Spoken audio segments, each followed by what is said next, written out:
Burada Müslümanlar var Malezya'dan gelen ve kıyametin o caddeden kopacağını söylüyorlar. Gerçekten çok başka bir dünya burası. Böyle bir ortam işte. Bak bunlar hep masaj salonu gibi görünen ama işte buradan sonrası arka mahalle gece hayatının döndüğü bir cadde. Yasak olmasına rağmen rüşvetle lisans alabiliyorsun. Böyle bir ülke, her şey serbest. Biraz sonra anlatacağımız ve göstereceğimiz birçok şeyi özellikle küçük insanlarla, çocuklarla izlemenizi önermiyorum. Buradaki benim gördüğüm en büyük değişim bu. Aslında içerisi de var ama kapalı. Böyle bir girişi var. Bundan sonra çekemem ama. Çünkü biraz sonra size Tayland'ın gerçek yüzünü birlikte göstererek aktaracağım.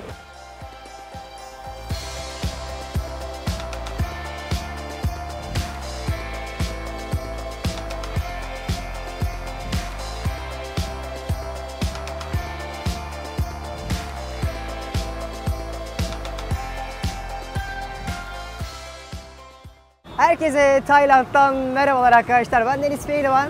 Şu anda Phuket'te size artık en çok merak ettiğiniz gece hayatı bölümünü yapacağım. Günlerdir buradayım. Bu benim 15. kez gelişim. Ama arka planda Umut abi de var. Az sonra sizi onunla da tanıştıracağım. O burada yaşıyor 8 yıldır. O yüzden muhtemelen YouTube'da gece hayatı konusunda bulabileceğiniz en kapsamlı bölümlerden bir tanesi olacak. Bu ülkede biraz sonra anlatacağımız ve göstereceğimiz birçok şeyi özellikle küçük insanlarla, çocuklarla izlemenizi önermiyorum. Bu ülkenin gerçek yüzünü gösterirken ülke hakkında vereceğim bilgiler de birazcık rahatsız edici olabilir.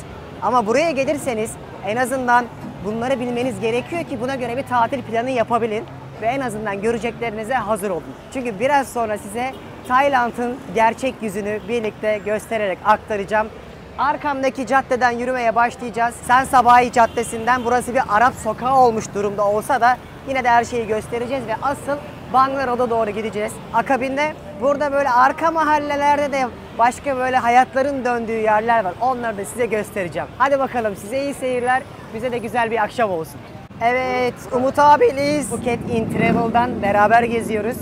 18 yıldır burada yaşadığı için şimdi birlikte gezmeye başlayalım abi buradan. Az önce proteinimizi aldık, enerjimizi aldık. Yemeğimizi yedik. Şimdi Soi San Sabai. Bangla'dan bir önceki sokak, 3. sokaktan 2. cadde, 3. caddeden 2. caddeye geçen San Sabai'den aşağıya doğru devam edeceğiz. Sağ solu neler var, neler yok. Abi zaten bu arada size bir şey de itiraf edelim. Bu görmüş olduğunuz ışıklı caddeler gündüz, gece, akşam fark etmeksizin yaşıyor. Yani buralar yaşayan bir yer ve şu kanabis işaretini gördüğünüz üzere bakın birçok yerde var. Burada artık esrar serbest. Bunu da yeni bir yasayla serbest bıraktılar. Bir gecede serbest bıraktılar ve aslında birazcık da sistemin açığını yanlış yorumlayarak serbest bıraktılar. Üretimini önerirken bir anda tüketimi ve satışı serbest oldu değil mi? 1 Kasım 2022 tarihinde onaylanan bu kanunla Tayland'a medikal kanabis üretimi devlet tarafından desteklendi. Kökler dağıtıldı, teşvikler verildi. Bu şekilde olacağını onlar da tahmin etmiyorlar. Şu an her köşe başında var. Evet, yani kafeden çok. Tabii onunla ilgili olarak Deniz bir konuda çok önemli bir şey söylemek istiyorum. Tabii. Şimdi her sokakta var, okey, ama kanun çok net. Diyor ki satın almış olduğunuz dükkanda veyahut da halka kapalı olan alanlarda tüketmeniz serbest. Onun dışında elinize alıp sokak ortasında insanları teşvik ederek, özendirerekten kullanmanız kanun olaraktan yasak. Ama yine de içiyorlar. Ve cezaları var. Polisin olmadığı yerde içiyorlar. Evet. Polis yakaladığı zaman gerçekten ciddi sıkıntılar yaratıyorlar. Şimdi çat diye size bunu söyledik çünkü buradaki benim gördüğüm en büyük değişim bu. Bir gecede böyle bir karar veriyorlar ve öyle ki içerideki yüzlerce uyuşturucu kaçakçısını, ticaretini yapanları bu yasadan sonra serbest bırakıyorlar, hapisten çıkarıyorlar. Böyle bir enteresan ülke ve çok katıydı bu konuda. Ama şu anda turizm için, pandemiden sonra toparlamak için özellikle bunu resmen teşvik eder bir hal almışlar. Geziye başladığımız sokak daha çok böyle göçmenlerin yaşadığı bir yer haline döndü. Eskiden çok daha keyifliydi ama günümüzde böyle daha çok Arap restoranları, Arapların olduğu bir yer haline geldi ve şu an buradaki en büyük domine etkisini yaratan ülkeler Araplar ve Hintliler. Eskisi kadar batılı göremiyorsunuz Tayland'da ama yine de her şey çok güzel olsa da yani bunu niye söylüyorum? Çünkü özellikle gece hayatında çok saçma şeyler görebiliyorsunuz. Burada bakın masajcılar var. 200 bahta masaj yaptırabiliyorsunuz ama bu masaj salonları da ikiye ayrılıyor. Yani sadece masaj için hizmet verenler, bir de diğer türlü hizmet verenler. Odalarda bildiğiniz seks teklif ediyorlar. Tabii bunun kapıyı da genelde no sex diye yazar ama aslında hiç öyle olmuyor. Çünkü bu insanlar aylık 15-20 bin mesela baht kazanıyor öğretmenler. Ama seks işçileri bir gecede 3.000 baht kazanıyor mesela. O yüzden çok fazla genç nüfus özellikle 2-3 bin bahtta. Bahsetmiş olduğun işçiler günde çılgın paralar kazanıyorlar demiş. Değil mi? 10, 20, 30 bin çılgın paralar. Ben bir kerelik bir örnek hani 2-3 bin dedim ama Dünya seks turizm başkentlerinden birisi Phuket ve şu an yürüdüğümüz cadde. evet. Phuket'in diğer taraflarına gittiğimiz zaman bu oran düşüyor aşağıya. Yani Çok daha az değil mi? Tayland'ın tamamını seks turizmi olaraktan değerlendirmek yanlış olur.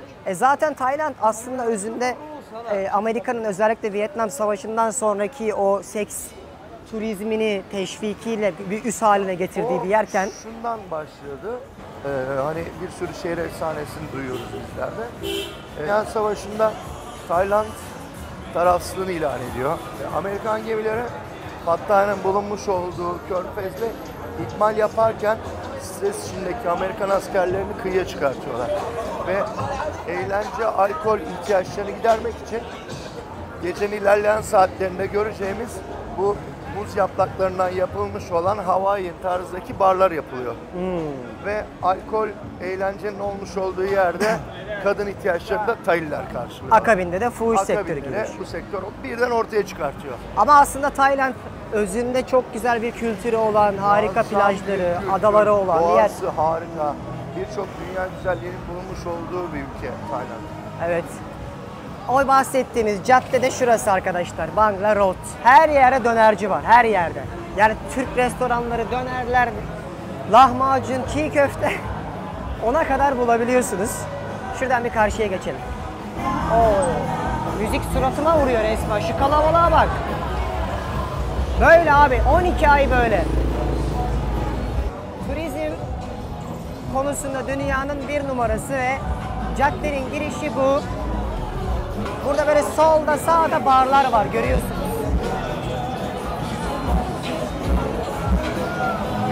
Ya dünyada hatta en yüksek müzik sesinin olduğu yer burası. Şu an bağırarak konuşuyorum. Bu cadde 300-400 metre işte. Sağlı sollu bir dünya gece kulübü. Bak şu Ping Pong Show dediği bildiğiniz bir tiyatro alanı gibi düşünün, bar. İnsanlar içeride oturup içkilerini içiyorlar ve kadınlar müstehcen şeyler yapıyor. Ve bunu her yerde görebiliyorsunuz. Yani hani geldiniz şu caddede yürüyorsunuz, böyle bir yere sizi davet ederlerse en azından bilin diye söylüyorum. Ben 15 sene önce bilmeden gitmiştim ve hayatım boyunca bir daha gitmedim. Ve bakın burada Türk bayrağının da olduğu bir Dubai Phuket restoranı var. Nargile satıyorlar. Normalde bu ülkede nargile yasak. Ama polis aracılığıyla bunu bir turizme kazandırma yolunu bulmuşlar. Abi şuraya girelim mi? Girelim. Burası eskiden Covid öncesinde meşhur Tiger Nightclub olaraktan geçiyor. He. Şu an sadece alt kısmı açıldı. Böyle bir yer.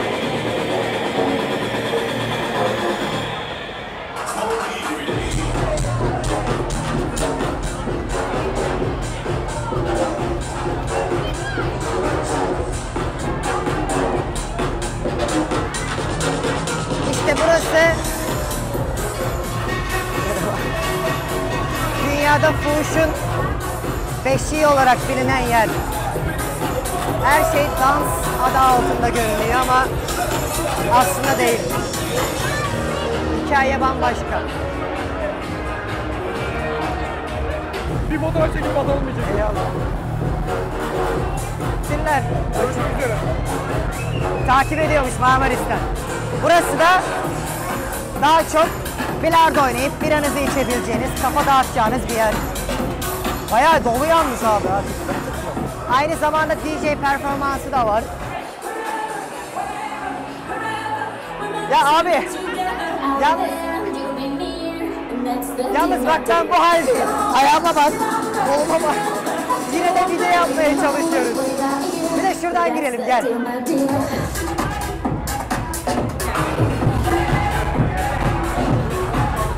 Bence hiç eğlenceli değil.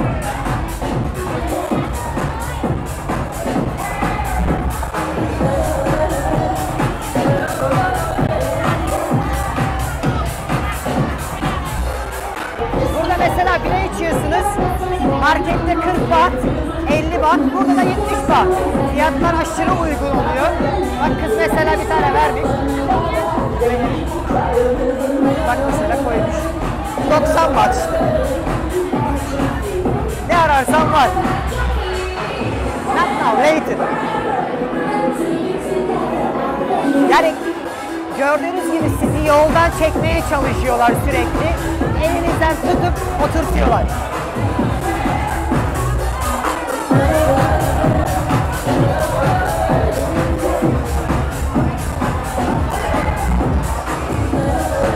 Bu arada çok fazla Rus da var burada.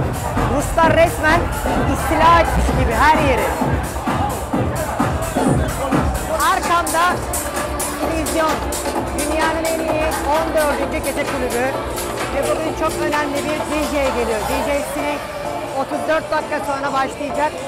Şurayı görüyorsunuz, bilet yok şu an, çakılı. Ve gerçekten bence buradaki en iyi gece kulüplerinden birisi bu. Ve giriş ücretsiz. İstersem böyle girebilirim, kimse de bir şey demez. Hadi gel. Bak burada herkes ekmeğinde. Şurada bir arkadaş sokak gösterisi yapıyor. Böyle gelip baş atıyorsunuz. Şurası ya bence en güzel canlı müzik dinleyebileceğiniz yer. New York Live Müzik var. Gel bir gösterelim abi içeri. Çok güzel burası.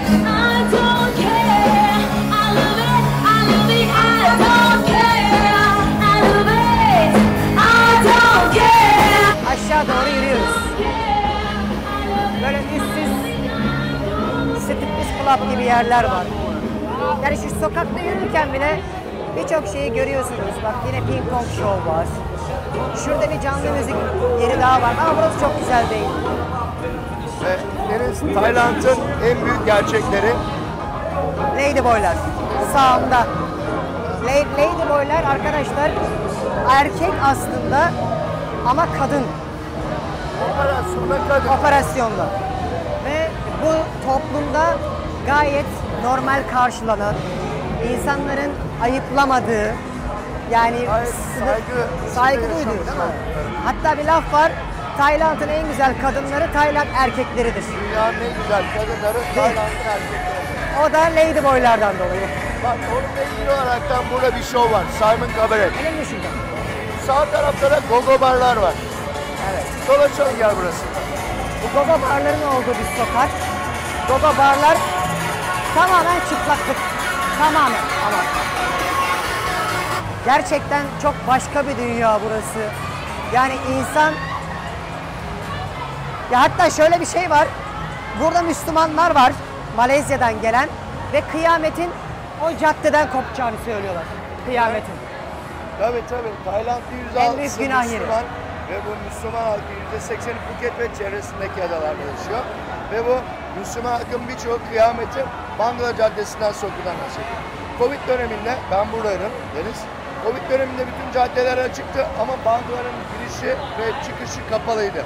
Covid döneminde sadece ben buralardan geçerken en az 3 kez boş Banglaların 2 sene içinde dezenfekte edildiğine şahit oldum. Pisliği yıkamak için. Yani Allah bilir kaç yüz kez yaptılar yıkıklar. O kadar bir şanssız olduğuna inanıyorlar bu caddeye. Bir de 2004 yılında burada tsunami oldu. Tsunami'de bu gördüğünüz her yer sular altında kaldı. Ve O süreçte de işte Müslümanlar buranın helak olduğunu düşündüler. Ama günümüzde yine tabii ki o bir inanış, bilimsel de bir sebebi var. Böyle bir gerçek yüzü var Tayland'ın. Bandarot'ta hala burada fuhuşun merkezi olarak biliniyor. Sadece fuhuş değil. Gece hayatı, çıplaklık, sapkınlık, yani ne ararsanız sadece bunun turizmi için bile buraya gelenler var. Burada şaplakçılar var. Kapılarda ellerindeki bir şeyle size vurup içeriye almaya çalışıyorlar. Ve içeride bildiğiniz striptease club gibi çırılçıplak bir ortam var. Smoking falan ha. Bak mesela buraya böyle kapıdan çekmeye çalışıyor. Bunlar da hep striptease club'lar. Yani bunların içinde de en meşhuru zaten şuradaki harem. İlklerden. Ama bunların içine girip video çekmek yasak. Zaten çekecek edep de bende yok. Yani ben yıllar önce girmiştim oraya da. Hiç de gerek yok yani. Şimdi burada her yerde böyle çivi oyunu görüyorsun. Karşılıklı bize bir sayıda çivi veriyorlar ve herkes sırayla çakmaya başlıyor. Kim sonuncu olursa o içkileri ısmarlıyor. Ama içkiler o kadar ucuz ki. Yani 10 tane vodka shot 100 baht abi. 10 tanesi. 3 dolar. Yani gerçekten içki içmeniz için her türlü oyun, hikaye yaratılmış. Buradan çıkalım. Burası böyle bir yerde. Başka yere geçelim. Bak mesela şurada turistler oynuyor. Sırayla çakmaya çalışıyorlar. Burada ben böyle çok çift, aile bile gördüm şu mekanlara giren. Enteresan bir yer. Buralar hep işte barların olduğu yerler. Kızlar çıkıyor sahneye, dans ediyorlar. İnsanlar da aşağıda biralarını, içkilerini içiyor. Ben hiç sevmiyorum ama burayı. Şu sol tarafında da bir sürü böyle barlar var. Burası da daha çok böyle oyun oynayabildiğiniz bir alan. Bir yandan müzik dinleyip bir yandan bilardo oynuyorsunuz. Hadi gidelim. Soul Freedom ha?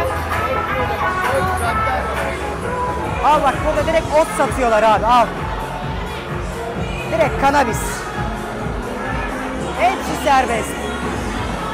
Burada pek bir şey yok ama gördüğünüz gibi buranın fiyatları daha da uygun. Yani 2 dolara falan bira içebiliyorsun mesela. Eskiden de o civarlardaydı. O kadar artmamış ki. Şimdi benim en sevdiğim yere doğru gidiyoruz. Şurada bir yer daha var. Onu da göstereyim size. Bakın silahla 20-30 atış yapıyorsunuz işte. Hedef vurma, stres atma noktası. En güzel mekanlardan biri Armanya. Şimdi sizi içeriye götüreceğim. Kalabalığa bak. Ben buraya bayılıyorum.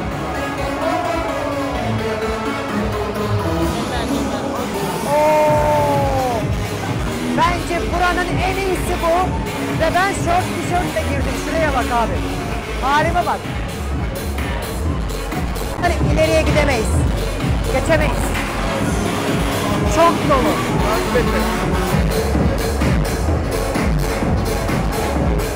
Normalde buranın içerisi de var ama açmıyoruz. Aslında içerisi de var ama kapalı. Bugün bu kısmını açmışlar. Bak şurada bir de White Room var. Ben en çok buraya geliyorum. Bilmiyorum, seviyoruz biz burayı. Şimdi oraya da gelip çekmeyeyim. Daha önceden gittim. Kimlerden arka planda paylaşırım sizinle. Böyle bir dolaşıyoruz zaten. Şu an sizin amacım bu sokağın nasıl bir yer olduğunu görmeniz. Şu sağdakilerin hepsi striptease club gibi değil mi abi? Şurada bir Miami var.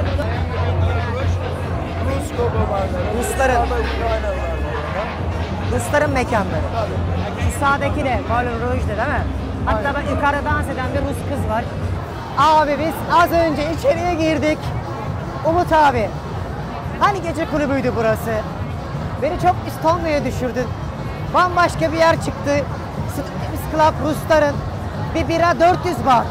Şurada 70 baht normalde. Durduk yere 2 lira parası verdik. İçerisi çok enteresan bir dünyaydı. Yani gelirseniz bir uğrarsınız öyle diyeyim. Devam. Artık gecenin ilerleyen saatleri olmaya başladı. Tabii kalabalık azalsa da mekanlar tıklım tıklım hala. Bunlar da onların sayısal lotosu, kazı kazanır. Herkesin kafası 1 milyon ya. Az öncekilerin benzer bir mekanına götürüyorum seni. İçeride görüntü yok, biz eğlence. Neyse ben anlatırım çıkınca. Bizim de işimiz bu, aktarmam lazım. Böyle bir girişi var. Bundan sonra çekemem ama. Burayı beğenmedik. Güzel değildi. Daha uygun fiyatlar, içine bir şeyler içtiği için falan vesaire ama ortam güzel değildi. Başka yere gidiyoruz. Abi bütün pisliğin dibine battık ya resmen. Girip çıkmadığımız yer kalmadı ve bunların çoğu gentleman clubs diye geçiyor. Bunlar da hemen aşağıdaki barlar. Bir önceki çok güzeldi ama. Nargile House arkası. Yasak olmasına rağmen rüşvetle lisans alabiliyorsun resmen.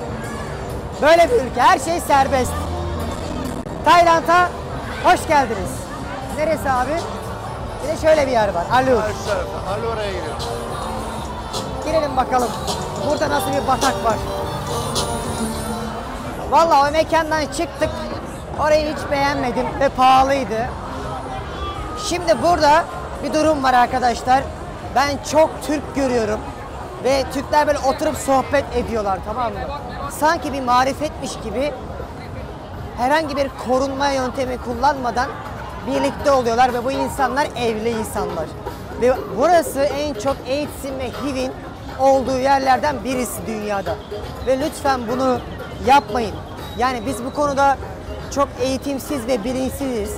Duyduğum sohbetlerden dolayı uyarmak istiyorum. Yani bu gözle görünen bir hastalık değil ve bütün hayatınızı mahvedebilir ve burada duyduğum bazı insanlar evli olmasına rağmen bunu yapıyorlar. Ben bu videoyu size bilgi amaçlı çekiyorum. Yani zaten ben 15 yıldır gezip dünyada böyle birçok yer görmüş insanım ama amacım sizleri de bilgilendirmek. Gözünüzü seveyim, buna dikkat edin. Şimdi burada bir yer var. Artık bütün mekanların kapandığı ama oranın sabaha kadar açıldığı bir yer. Hatta yerel olarak son çare köftecisi denen bir yer. Yani öyle bir tabiri var. Orayı göstereyim size. Hadi gelin. Bu solumdaki herkes hayat kadını.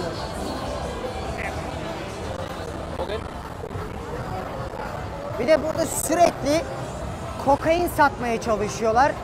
Ki kokain burada illegal. Bu sıra sıra dizilmiş insanların hepsi hayat kadını.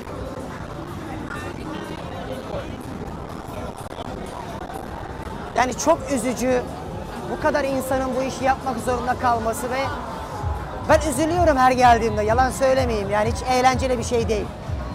Böyle salak salak yorumlar yapanlar oluyor ama eğlenceli bir şeymiş gibi. Aa işte kızlar şu. Bu insanlar hayatları çok zor.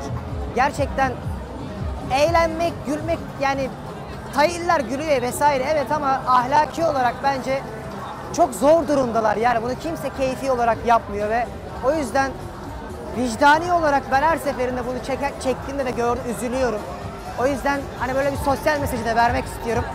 Burası da gece yemek yiyebileceğiniz bir pazar. Böyle içeride aradığınız her şey var. Hatta gel bir göstereyim abi. İstakozlar, karidesler. Abi, great you. Half kilo olmasa abi bir tane karides 500 gram gelir mi ya? 3 tanesi 1 kilo geldi 900 baht diyor. Bu başka yerlerde daha pahalı. Gece olduğu için biraz ucuzlatmış. Now I am full but I am making your advertisement in YouTube. Gelirseniz Ramazan abiyi bulun. Kapın kap. Bak bu kadar güzel insanlar, bu kadar güler yüzlü insanlar aslında. Canlı canlı yengeçler, kerevitler, karidesler, balıklar, yengeçler. Şunlara bak. Hepsini yaptırıyorsun. Kabuklular, salyangozlar var. Abi deniz kestanesi yiyorlar. Ha? Nasıl yiyorsun bunu ya? Istakoza bak. How much kilo is this? 1 kilo. One kilo is one. Bunu ıstakozun kilosunu 1000 bahta satıyor. Şu 2000 gelir yani 2 kilosu var. Ama taptaze, her şey çok taze. Hemen şurada yapıyorlar ve yiyebiliyorsunuz. Ve en güzeli de şu, bu ülkede 24 saat yemek var abi. Hani Avrupa'ya gidersin, gece aç kalırsın, hiçbir yeri bulamazsın ya. Burada hiç öyle bir derdin yok. Canlı krep var diyor, canlı yengeç, canlı laos. Ama burada şöyle bir çakallık yapıyorlar. Bunu seçiyorsun, tamam mı? Temizleyeceğim diyor, alıyor balığı arkaya götürüyor ve balığı değiştiriyor. Size bambaşka bir şey gelebiliyor. Buna dikkat edin. Bir şey yapılırken gözünüzle görün. Burada tavuklar, domuzlar var. Bak Happy Hour yapmış mesela. İndirimli olarak alabiliyorsun. Abi şu bir tane karides. Bakın elimden büyük. Yani bu kadar büyükleri görmedim daha önce diyebilirim. Ve canlı canlı. Bu pazar street food alanı, yani sokak yemeği. Burada bir sürü tezgah var. Görüp istediğinizden alabiliyorsunuz. Ve hemen alanda pişiriyorlar. Çok güzel bir yer. Şimdi o mekana gidelim mi artık abi? Orayı da gösterelim. Sonra yavaştan, gece saat 3:30 oldu. Her yer kapanmaya başlıyor zaten. Akabinde artık ne olursa görürüz. Hadi. Şimdi şu barın olduğu Oscar Sports Bar'ın karşısında çok meşhur, daha çok yerellerin takıldığı Taipan adında bir gece kulübü var. Oraya doğru gidiyoruz. Bu arada Tayland'da böyle tuk-tuklarda arabaların içerisinde bir erkek bir kadın görebilirsiniz. Genelde Tayland erkekleri çapkın olduğu için eşleri onları akşamları yalnız bırakmak istemiyor.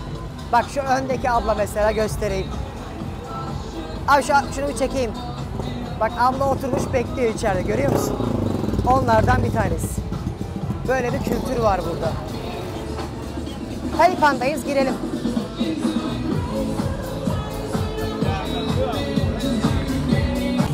Burası da böyle bir yer. Bayağı büyük. Millet çılgınlar gibi eğleniyor. Şimdi başka bir yere gidiyoruz.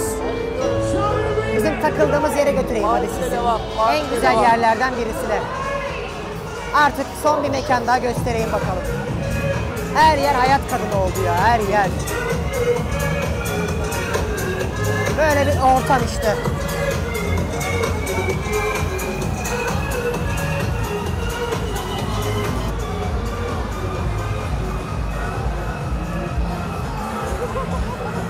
Hello. Sana da hello. Artık gecenin kapanışını yapacağımız bir yere götürüyorum. Hadi gel. White Room'a gidiyoruz. Nasıl, saat 4. Burası da yine gogo barlardan bir tanesi. Gogo bar dedikleri yer tamamen çırılçıplak. Bir de burayı görün bakalım. Millet dönmeye başlamış. Ben zaten size gösterip çıkıp sonra yatmaya gideceğim. Umut abi, seni tanıyorlar ya, bir şey demiyorlar. Burada da şişeyi böyle getiriyorlar. Haydi bakalım.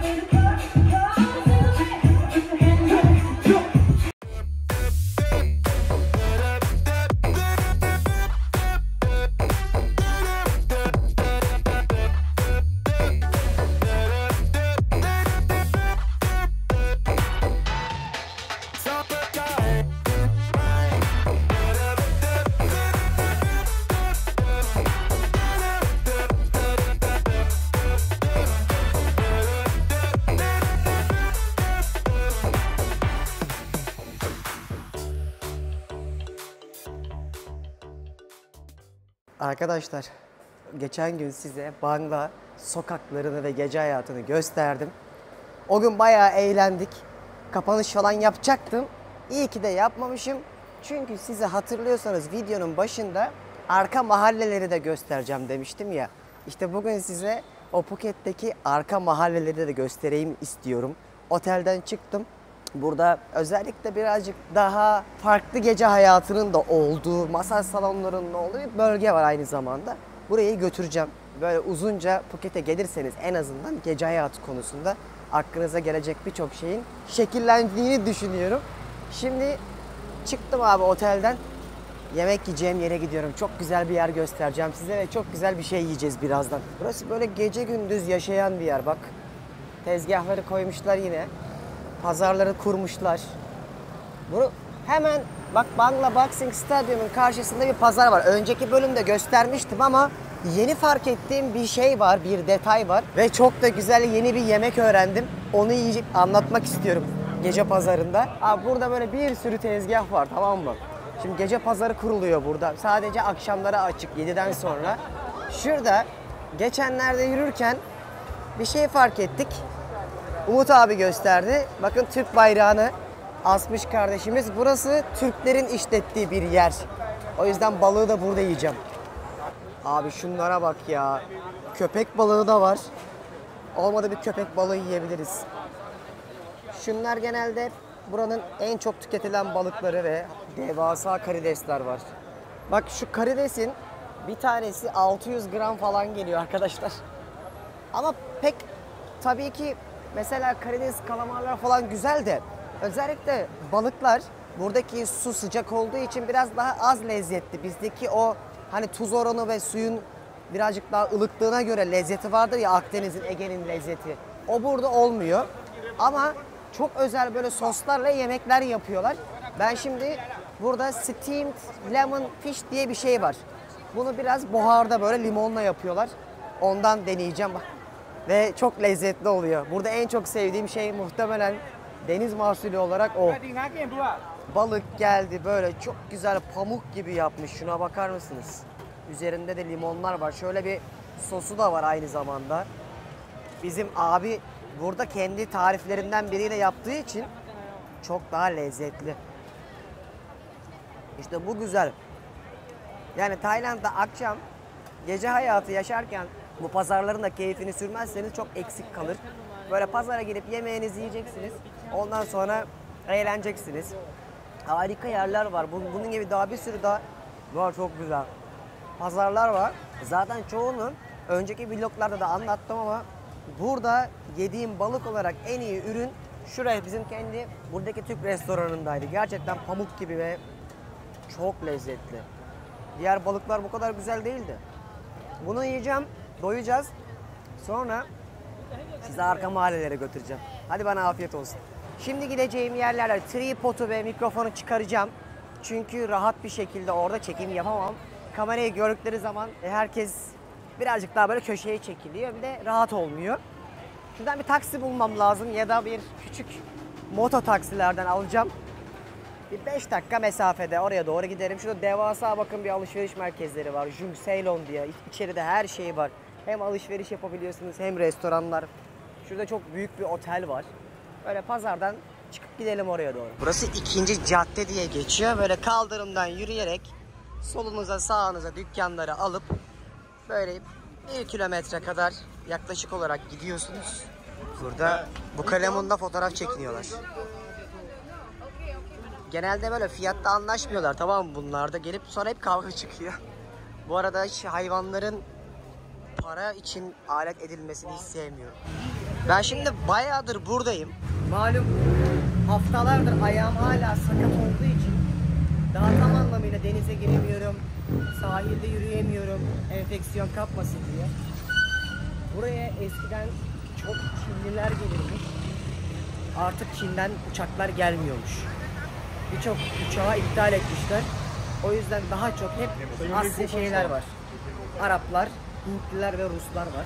Zaten Rusları çekersen kimse kalmaz burada. Yani Rusya'nın nüfusu kaç ki, adamlar dünyanın her yerindeler ya. Bak bunlar hep masaj salonu gibi görünen ama görünüşte masaj salonu olup başka olayların döndüğü yerler. Ve özellikle böyle merkezden dışarıya çıktıkça, böyle arka mahallelere gittikçe çok daha fazla yaygınlaşıyor. Yani buranın insanların özellikle ana geçim kaynağı buraya gelip köylerden çalışmak olduğu için masaj 300 baht mesela ama işte kapılarda da hep no sex yazar. Ama işte o başka şeyler olursa 2000 baht, 3000 baht kazanabiliyorlar. O yüzden kolay para gibi görünebilir bu ama gerçekten buradaki fuhuş turizmini size anlatamam. Yani videoda gördükleriniz kesinlikle özeti gibi. Bunu niye söylüyorum? Eğer bir gün Tayland'a gelirseniz en azından gelmeden önce neler görebileceğinizi, işte belki ailenizle gelmek isterseniz vesaire, çocuklarınızla hani önden bilin diye söylüyorum ama Bu özellikle mesela Pattaya diye bir yer var. Orası daha rezil halde. Fuhuş turizmi daha çok Patong bölgesinde yaygın. Yani size ilk bölümde gösterdim o Bangla Caddesi'nin etrafını komple düşünebilirsiniz. Ama Kata ve Karon gibi yerlere gidersiniz ya da daha işte Bayho muydu tam ismini unuttum. Oralara giderseniz böyle şeyler yok. Hani eğer ailecek gelmek isterseniz burayı konaklama olarak vesaire hiçbir şey olarak düşünmeyin. Bir merkez noktası. Bence hiçbir şey yok burada. Ben mecburiyetten kalıyorum. Ayağım sakat çünkü. Fıstık gibi adalar varken zamanınızı burada heba etmeyin. Şimdi size bahsettiğim yere gelmek üzereyim. Çok az kaldı. Bir de bu gezinin hepsine yine detaylarını web sitedeki yazılarımı birhayalimpeşinde.com'daki açıklamaya bırakırım. Oradan bakarsınız. Şöyle yürüyelim bakalım. Bak böyle hepsi çekmeye çalışıyor.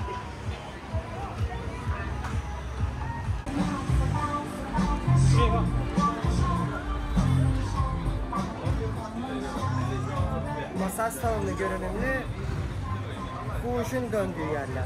%99'u böyle. İyi yerler yok mu? Var bak. Let's Relax diye bir yer görüyorsunuz. Şöyle göstereyim. Bunun böyle bir sürü şubesi var. Burada mesela çok güzel masaj yaptırabilirsiniz. Ama normalde 200-300 bahtken orada masaj 900 baht, 1000 baht civarında oluyor. Ama paranızın karşılığını alırsınız. 10 numara fıstık gibi tertemiz ve masajı da çok iyi olan yerler. Aklınızda bulunsun. Şimdi sağdan gidiyorum bakalım. Nereye götüreceğim sizi. Şu Hard Rock kafeyi görüyor musunuz? İşte bunun hemen karşısındaki sokaktan giriyorsunuz bu arka mahallelere. Zaten turistleri de görüyorsunuz. Herkes Rus abi ya. İşte buradan sonrası daha böyle arka mahalle gece hayatının döndüğü bir cadde. Şurada barlar var, kafeler var. İleride de böyle daha büyük bir alan var. Şimdi oraya doğru götüreceğim sizi. Bak şurası güzel bir yer mesela. Ben bazen gelip burada oturuyordum. Fiyatları falan da çok uygun. Buraya daha çok şu an saat erken. Ben bilerek erken saatte geldim. Yarın çünkü gezim var. Buraya dayılar geliyor daha çok. Gelip burada işte takılıyorlar. Böyle bir yer. Ama çok güvenli yani. Hiçbir sıkıntı yaşamayacağınız, kavganın, dövüşün, gürültünün olmadığı yerler bunlar hep. Asla kimse kimseye de rahatsızlık vermez. Mesela bu insanların da ne yazık ki birçoğu yine burada fuhuş sektöründe çalışan insanlar.